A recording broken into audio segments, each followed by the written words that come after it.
All right. Well, yeah, I guess I came across Bushrat Surfboards and Jed a few years ago now, when Jed collaborated with my little brother Thomas on a couple of surfboards, and I was captivated by his little cheese logo. Because, you know, like basically surfers are all rats after cheese, you know. We, we, we all sort of want the perfect board. We all want to catch another wave, you know. We're all sort of going down the same passage over and over again, trying to get a feeling that we had at one point and sometimes recapture. And I was really interested in looking at the boards at the time, but, you know, I wasn't really that interested in, at the time, in the dynamic of the flex tail. For me as a surfer at that time, I was just thinking it was a little bit too much of an extra variable, and so I didn't get a board from Jed then. I just watched my brother surf them and get a bit of a kick out of them. I thought that was super cool, and you could see that Jed was a really, what I would term a committed natural surfboard maker. That he had the craft skills to make a really good board, and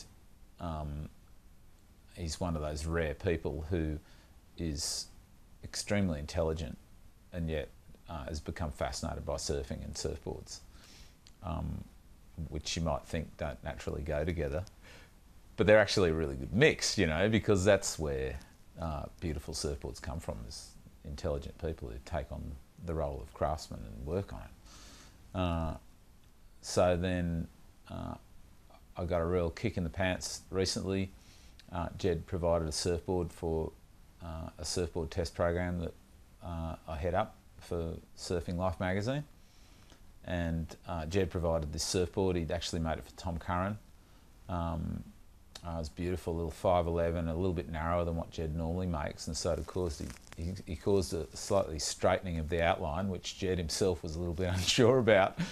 And it was acquired like 4 fins. You know, Jed's got a special 4-fin template that is made with the 4-way fin system that's got a tip flare. It spills water a little bit off the tip, which is really nice in a 4-fin, because 4-fins are notorious for capturing a little too much water on the inside edge of the fins, and thus making the board feel a little bit restricted turning up the face of the wave. And so we took this board to Bali for the board test, and the first surf was in a really nice little right-hander, and everyone who I'd taken along for the board test looked at Jed's board and they were a bit like, oh shit, you know, it's got this flex tail and it's a 4-fin, and we don't normally ride 4 fins, and we've never ridden a flex tail, and we're a little bit scared of it. So I just thought, no, bugger it. Something in that board really triggered me to think about the board and just see how it would go. And so I thought, all right, I'm going to surf it, and it just felt beautiful, just instantly, just beautiful. A kind of creamy feeling in the board, very fluid. The flex tail, it's got this notorious ability to absorb pressure and then release it at the end of a turn. And at times, I think with some people who've tried to make them, that feeling might have felt a bit weird, a little bit off-putting.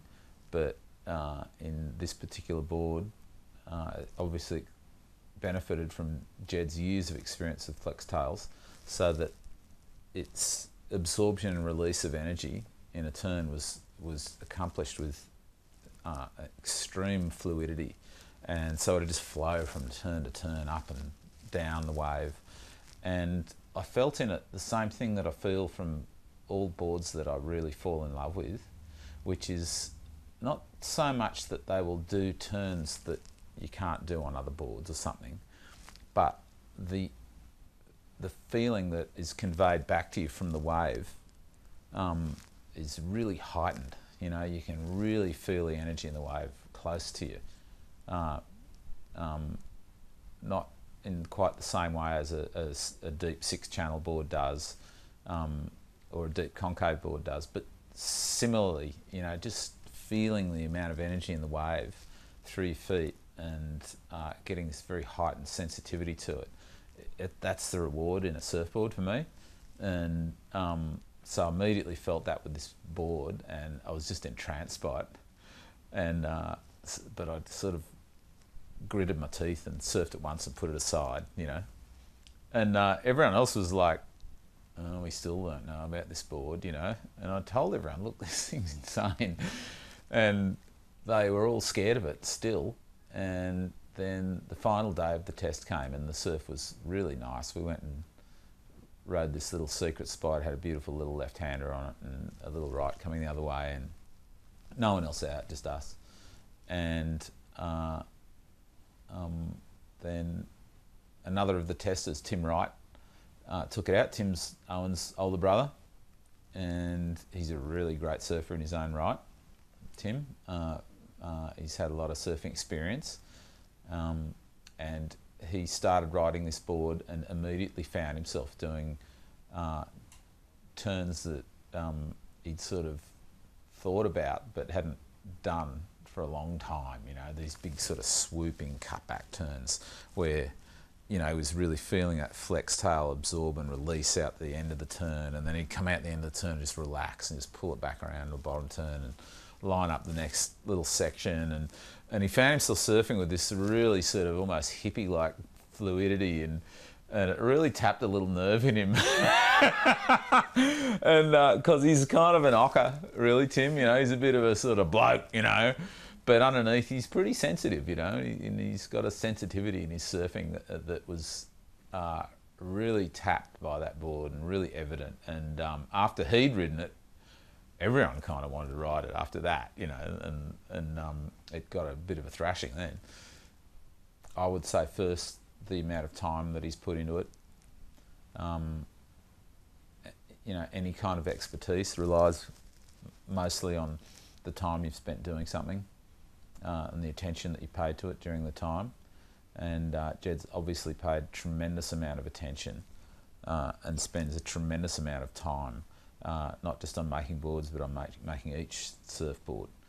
He really seems to think hard about each individual board as a piece of work, maybe a little bit like a really skilled carpenter might think of a beautiful chair or a table or a cabinet that he's making, that's not just pretty good, you know, that's not just, you know, sturdy, that's not just made of the right kind of woods or materials that he wants, but is kind of exceptional, you know, that is probably going to last a long time, and that when used by anyone is going to convey to them the feeling that you're dealing with something that's really classy, you know. And that is a real treasure, I think, today. You know, a lot of stuff we get is throwaway, you know. People rabbit on about iPhones and stuff, you know, but they're just throwaway items, really, you know. The batteries run out and they're worthless, you know, they're just crap. But a handmade surfboard by someone who's spent a lot of time thinking about it and who's really good at it, and who has refined their skills down certain paths of design, is something that you'll have for many years and that you'll really treasure, and just get it out and ride it when it means something to you, and you'll get those magical feelings for the wave when you do it. You know, that's extraordinary thing, really. I think Jed's capable of making almost any kind of board, really, but the boards he seems to make the best are surfboards that are constructed with a lot of complexity, but the result is fairly simple, you know. There's not a whole lot of overt confusion in the design. If it's flex tail, then that's going to catch your eye, and you might find that a little bit kind of like, whew. But other than that, the boards are very clean. I think really the question is more, at what point in your surfing are you most likely to appreciate what Jed makes? And to me, that's, you need to reach a certain point in your surfing where you are beginning to really feel the wave quite closely, and you're not still struggling with bottom turns and cutbacks and struggling with catching waves, and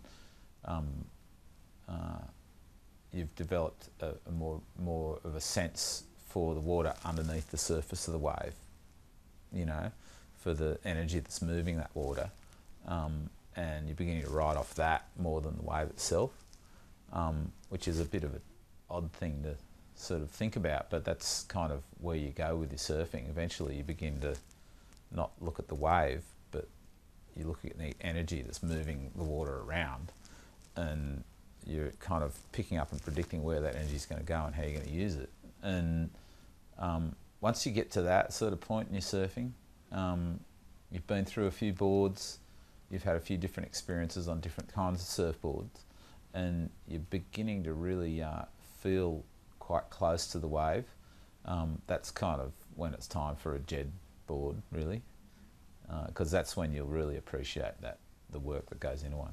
Okay, well, Jed's making me a board that's not entirely unlike that test board. It's 5'11". It's a little wider than the test board.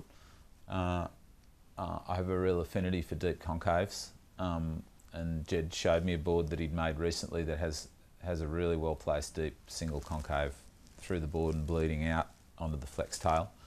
And I like deep concaves because they provide a lot of lift in the centre of board. It takes the board out of the water and makes it go really fast. And I really like boards that go fast, you know.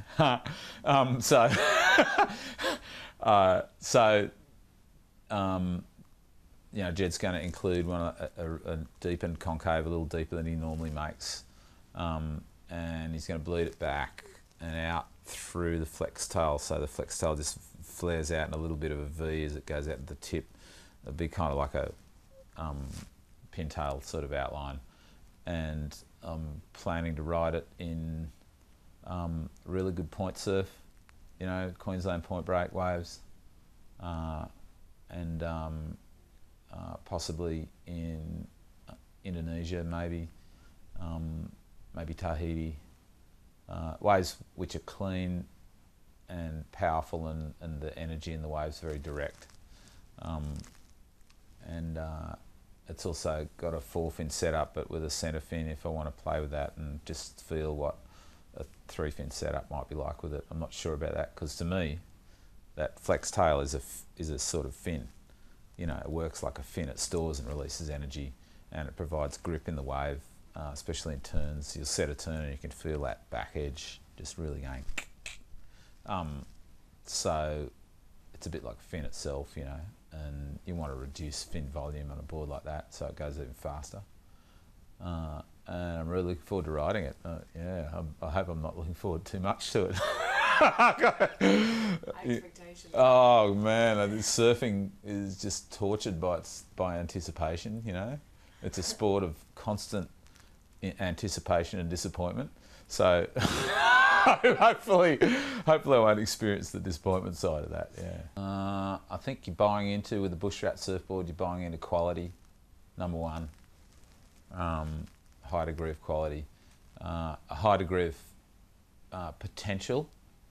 You're going to have to buy into communication with Jed, because you have to talk with him about the board. He has to know how you surf, a little bit at least, and he has to have a feel for how you're going to treat that board. And I think you're also sort of buying into the whole idea of surfing, what it is, you know, at that better level, where it's not an art, it's a sport in the real sense of sport, you know, which is a deep engagement with the world in a play sense, not a work sense, a play sense, and a provider of joy. And so that's kind of what you're buying into too, I think. Just a deeper idea about surfing.